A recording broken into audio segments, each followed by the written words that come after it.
उसने शिकारी की बंदूक से 2 बाघों को बचाया। उनकी नटखट और गुस्सैल हरकतें देखकर उसे उन पर हाथ उठाने की हिम्मत नहीं हुई। फिर उसने बाघ के बच्चों को उठाया और उन्हें गुफा में वापस छोड़ आया। वह एक आंख वाला शावक उस पर लगातार गुर्रा रहा था, मानो एक पल में उसने आदमी की गंध पहचान ली हो। वह एक शिकारी था। उसने शिकार की हुई जंगली मुर्गी को गुफा के मुहाने पर रखा और तब तक नहीं गया जब तक दोनों शावक उसे अंदर खींच नहीं ले गए।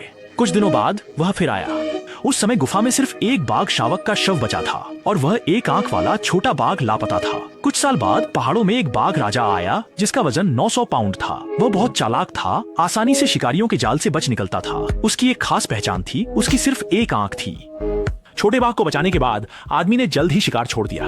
एक बार उसकी बंदूक से गलती से गोली चल गई और उसकी पत्नी मर गई, ठीक वैसे ही जैसे उसने छोटे बाघ की मां को एक गोली में मार दिया था। यह कर्मों का फल था। आदमी ने इसे अपना प्रतिशोध माना। उसने जेल में अकेले अपने बेटे को पाला, लेकिन उसे बंदूक छूने या शिकारी बनने की इजाजत नहीं दी। इस दिन एक दागदार चेहरे वाले आदमी ने उसके घर का दरवाजा खटखटाया और बाहर कुछ और शिकारी भी खड़े थे। इस बार वे उस आदमी को बाघ राजा का शिकार करने के लिए बुलाने आए थे।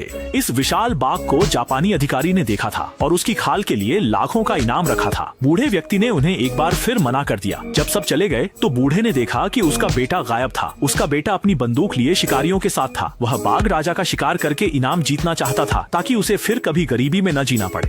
लेकिन उसे नहीं पता था कि उसका इंतजार एक खूनी नरसंहार था। शिकारी 2 हिस्सों में बंट गए। कुछ घाटी में घात लगाए बाघ का इंतजार कर रहे थे और बाकी